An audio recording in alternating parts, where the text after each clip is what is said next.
After unboxing the Blue Box ANA 787-10, I want to show you my most favorable ANA collectible, the ANA Uniform Collection figurines released in 2005. This set of 10 manga-style figurines is made by one of the most famous toy manufacturers, Kaiyodo. It includes the 9 generations of cabin crew uniforms from 1955 to 2005.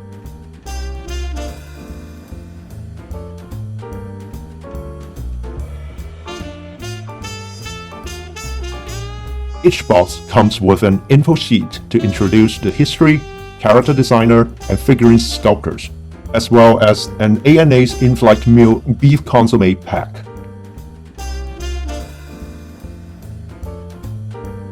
Back in 2005, this figurine set broke the norm of cabin crew doll making and stormed the airline collectible world.